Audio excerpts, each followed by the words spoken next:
This program is brought to you by Link TV for educational and non-commercial use only.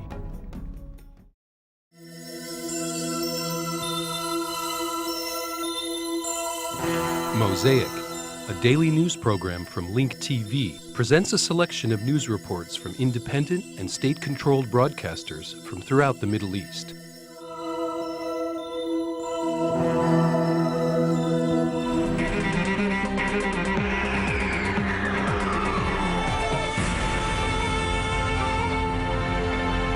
أفادت مواقع تابعة للإصلاحيين في إيران أن قوات الأمن الإيرانية اعتقلت. According to Iranian reformist websites, security forces arrested more than 50 opposition supporters, including 4 journalists in the city of Isfahan.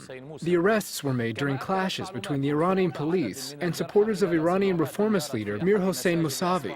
According to the opposition Rahazba's website, several people were wounded in the clashes that erupted between Iranian police and protesters, who gathered to mourn the death of opposition leader Grand Ayatollah Montazeri. The Iranian police used tear gas to disperse the protesters.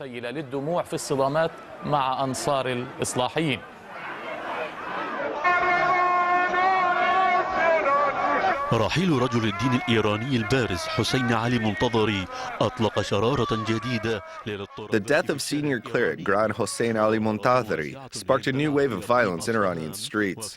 Massive protests erupted in the region of Isfahan, particularly in the city of Najafabad, the birthplace of Montazeri. The protests witnessed violent clashes between security forces and supporters of the opposition.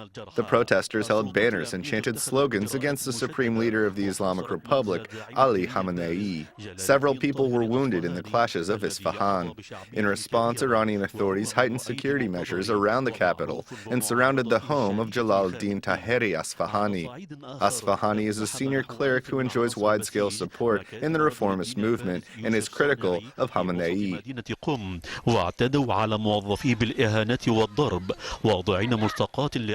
In another development, nearly 1,000 members of the Iranian Basij forces stormed the offices of Iranian senior cleric Youssef Sanei in central Qom.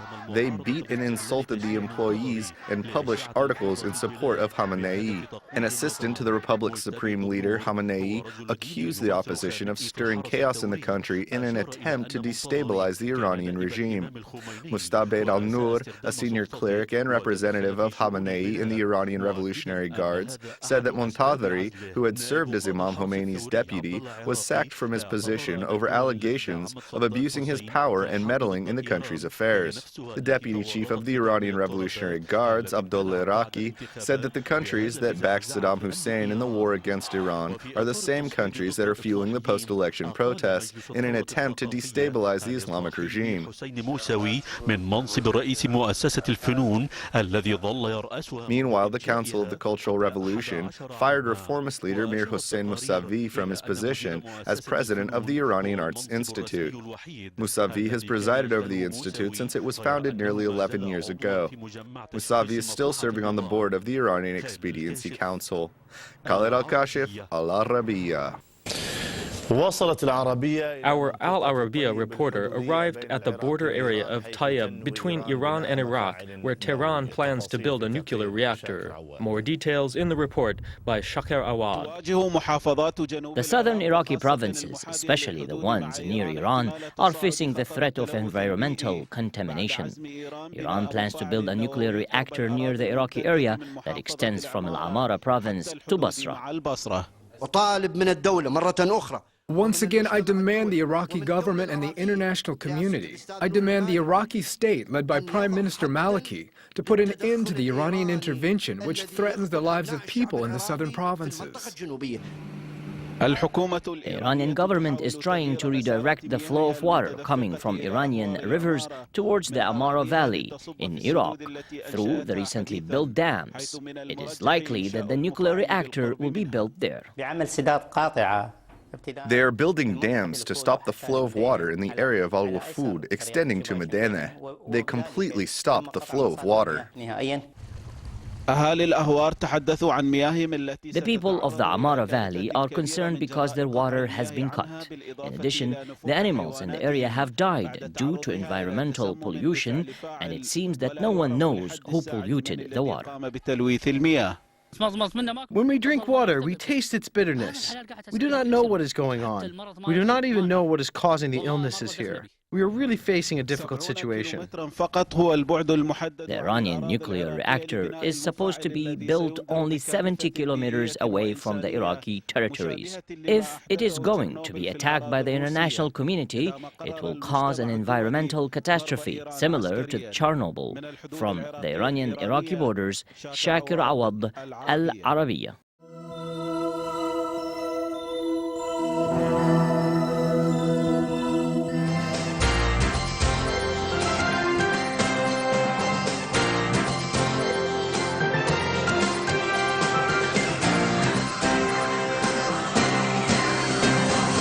Marathon deliberations by the Forum of Seven were meant to be classified, but there are signs today that the Shalit deal is on its way to completion.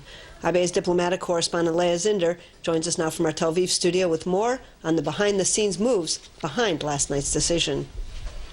Yes, hi Laura, hi Yochanan.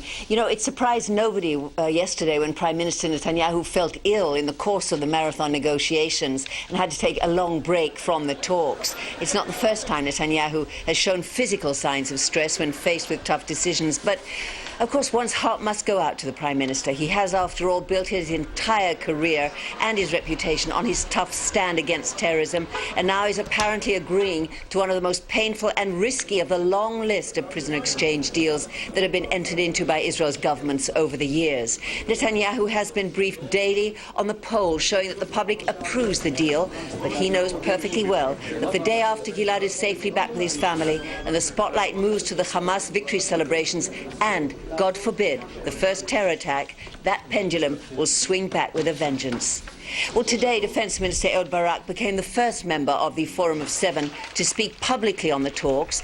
Talking to school children, he stressed that in his view, and that of the Chief of Staff, returning Gilad is a supreme ethical obligation. But he added the deal should be completed by all reasonable and appropriate means, not at any price. A hint, as Eli reported, at Israel's condition that the worst of the terrorists not be returned to the West Bank.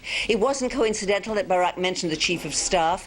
No Israeli crisis, of course, is complete without its political controversy. This one was sparked by an unnamed senior member of Netanyahu's staff who bitterly attacked Lieutenant General Ashkenazi last night, charging, quote, "You have come here empty-handed. You've been powerless to free Gilad, and now you're urging us to accept the prisoner exchange deal, just as though you're the head of the IDF Parents Committee."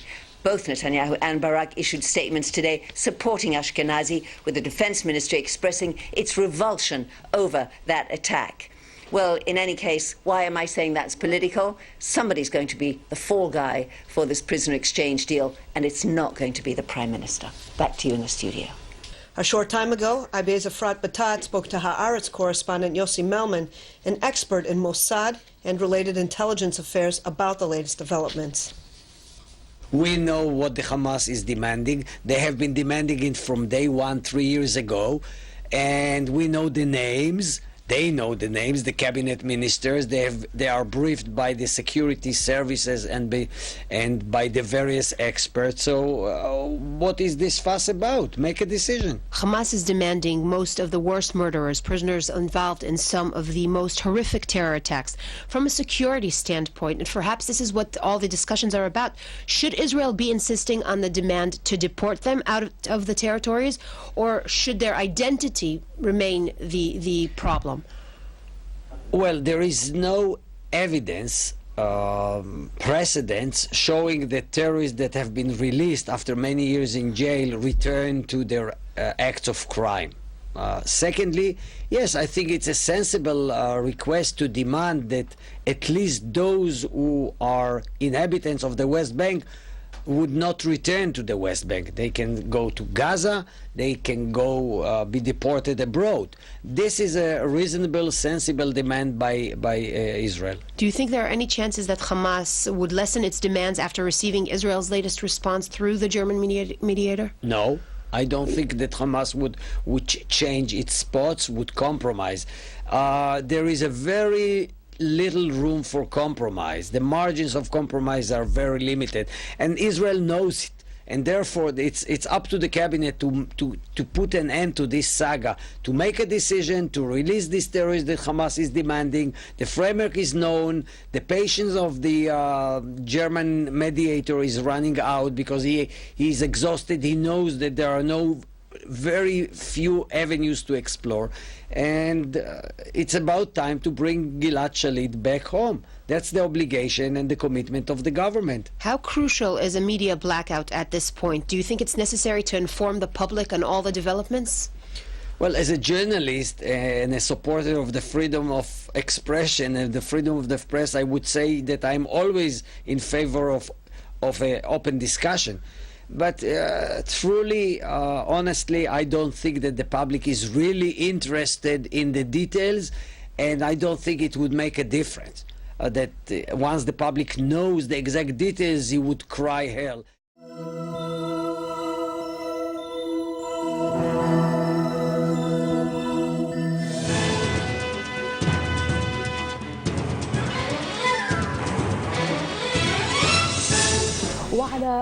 On the first anniversary of the Israeli aggression, 16 non-governmental organizations released a report denouncing the betrayal of the Palestinian people by the international community. Even though the situation has further deteriorated because of the unjust siege that has transformed Gaza into a huge prison, the Palestinian people are still resisting. Gaza, under blockade, invites you to visit, not for tourism or to see the sights enjoyed by many visitors before the aggression, but to witness the catastrophe left behind by the crimes of the terrorists a year ago. 16 human rights organizations sent out the invitation, including Amnesty International and Oxfam. The joint agency report indicated that the international community's betrayal of the people of Gaza has been indescribable. Even though the international community denounced the massacres committed against ordinary Palestinians, it still hasn't been able to put its words into action. The least it could do is lift the Israeli blockade affecting 1.5 million individuals living in the biggest prison. While prisoners' basic needs are met, the Palestinian needs are not because of the occupiers' policy of collective punishment amid international silence.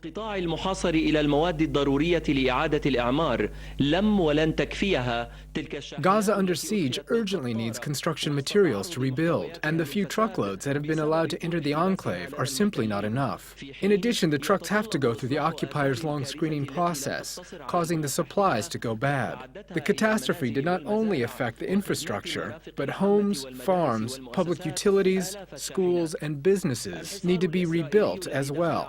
The Israeli blockade has been going on for 3 years and has negatively affected the lives of Gazans on a day-to-day basis. They have to live with constant cuts in the electricity, that is, when it's available. There is a deficiency in the supply of gas and drinking water, which is 90% polluted.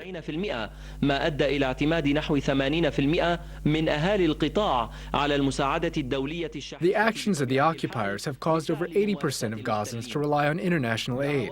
There have been many calls asking to lift the blockade that resembles captivity, but they remain unheard until the international community assumes its responsibilities and exercises more pressure on the terrorist entity. A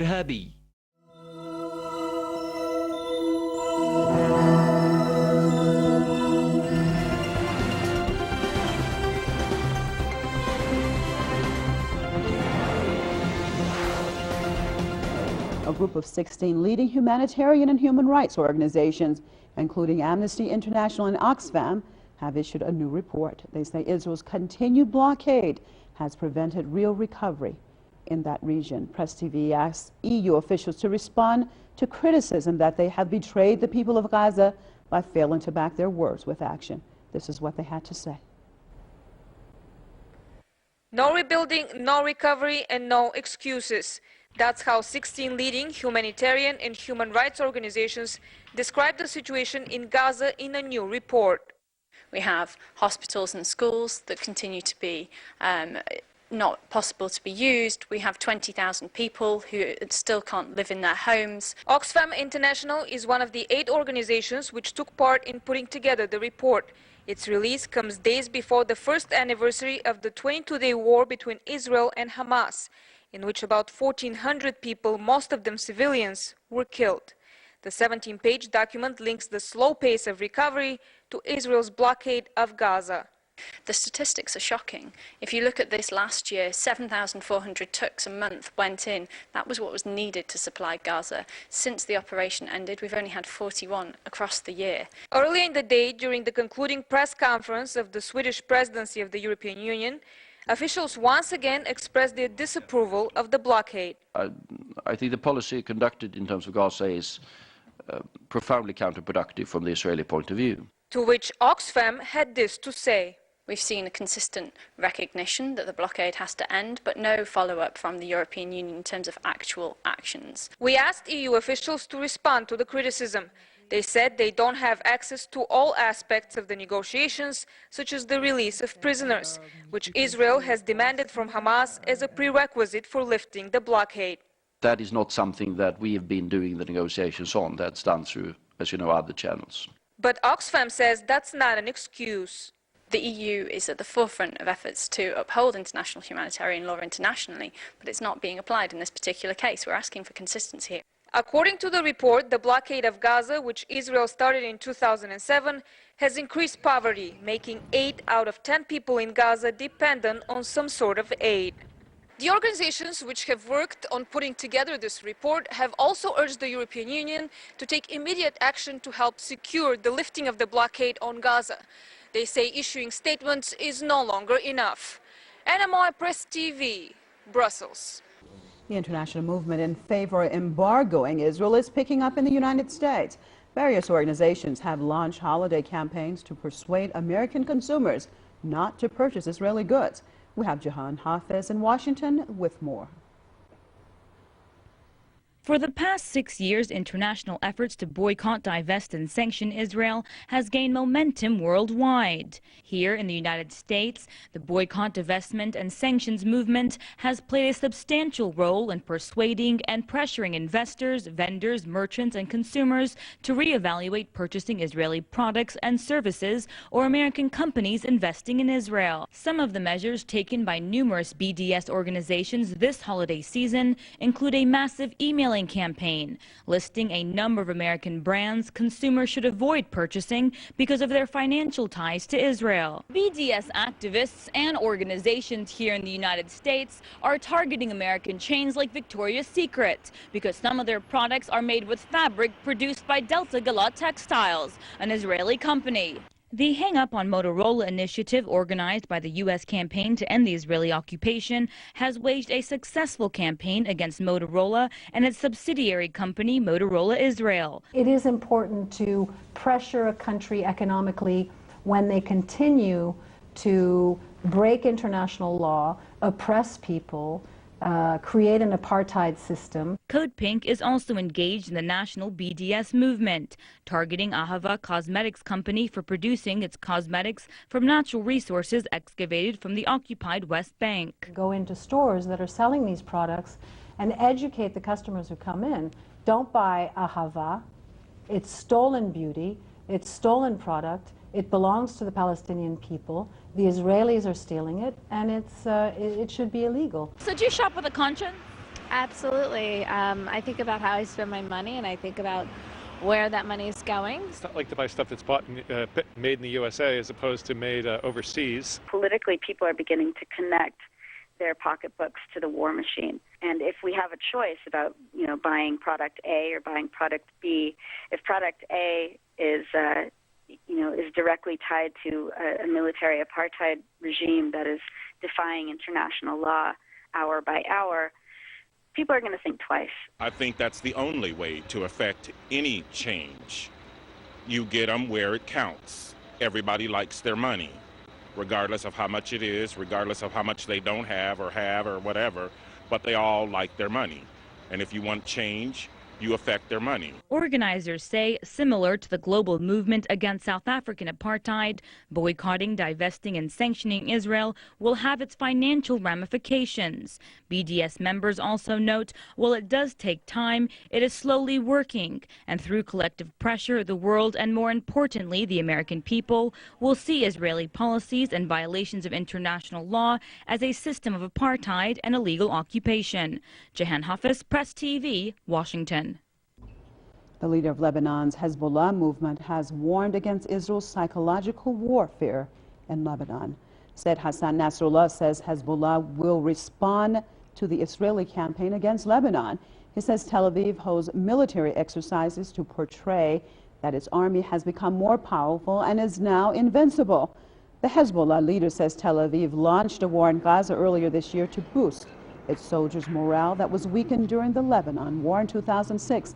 Nasrallah says Israel resorted to psychological warfare after it suffered crushing defeats in both wars in Gaza and Lebanon.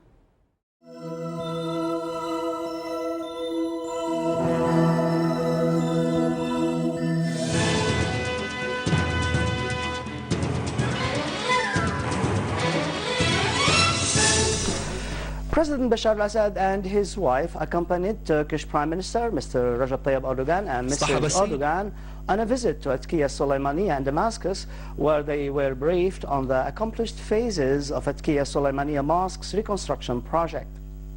A large number of Damascus University students and citizens gathered in the place, welcoming the president and his distinguished guests, shouting slogans in glorification of the historical ties between the two people. It is to be noted that the Turkish Ministry of Culture and Tourism sponsors the financial and technical aspects of the project in accordance with the cooperation protocol signed with the Syrian Ministry of Endowments in 2007, which confirms the deep brotherly relations between Syria and Turkey. President al-Assad and Mrs. al-Assad, accompanied by Mr. Erdogan and his wife, then toured the exhibition of the Turkish architect Sinan Basha, which comprises 40 paintings of the historical sites designed by artist Sinan in Syria, Turkey, and the world, including Atkiya Soleimaniya. They also watched a documentary on these historical monuments. It is to be noted that Atkiya Soleimaniya is a historical building constructed in Damascus by the Ottoman Sultan Suleiman al-Qanuni in 1554, adopting the Ottoman style of domes and alleys, consisting of a large yard with a big rectangular pool in the middle, encircled by several buildings that are surrounded with a stony fence and 3 doors.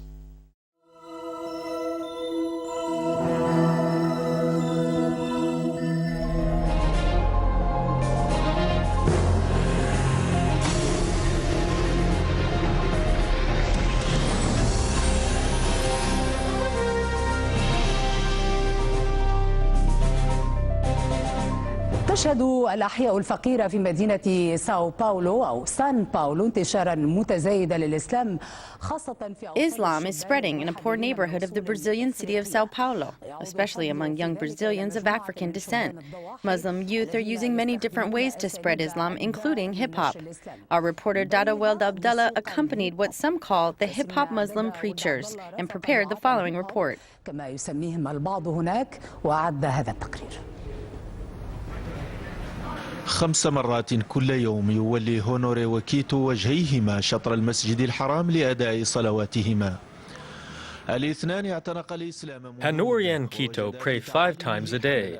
The two converted to Islam a while ago because they saw it as the ideal solution to face the difficulties that Brazilians of African descent face in their everyday lives, which includes mistreatment by the police, the spread of crime and drugs in their neighborhoods, and difficulties attaining equal rights. هونوري يعمل ديجي في فرقة لموسيقى الهيب هوب. Hanori is a hip-hop DJ, and Quito is an activist advocating for the rights of mine workers. The two are members of the Hausa movement, which aims to empower the African culture of the slaves who were brought to Brazil against their will by the Portuguese. The movement also calls for ending social injustices and racism.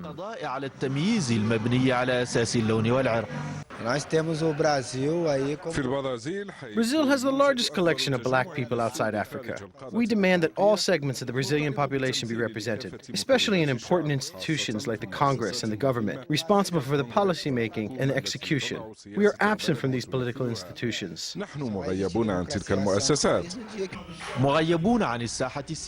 Hanori and his comrades are politically marginalized, but they have a strong presence in Brazil's poor neighborhoods and suburbs. They are seen at the hip-hop parties they hold every week. They use the parties to educate people about Islam. The youth in poor suburbs use hip-hop to express their pain and concerns. I learned about Islam through hip-hop, and now I use it as a way to spread Islam among the youth in the suburbs. يقول كيتو ورفاقه إن نشر الإسلام في مثل هذه الأحياء الفقيرة Quito and his comrades say that in order to spread Islam in poor neighborhoods like this one, they need to speak to people in their own language. They say that they follow the norms and sometimes do things that contradict Islamic traditions as a way to gain the affection and trust of the youth. Some believe that hundreds of Brazilians converted to Islam in the Sao Paulo suburbs in the past few years. Probably thousands of others converted to Islam in Brazil in general. Many Brazilians who converted to Islam come from marginalized segments of the population. The hip-hop Muslim preachers do not hide their desire to see Brazil become a Muslim country one day, just like their slave ancestors wanted. Their African ancestors held an Islamic revolution against the Portuguese colonizers, which at the time was known as the Malay Revolt. Get more news about the Middle East online at linktv.org/Mosaic. The Mosaic webpage offers a complete archive of Mosaic programs, program transcripts, the Mosaic video podcast, and the Mosaic Intelligence Report, a weekly analysis of the hottest stories from the Middle East. The views expressed on Mosaic are those of the participating broadcasters, not Link TV or its sponsors. The production of Mosaic is made possible with the support of viewers like you. Thank you.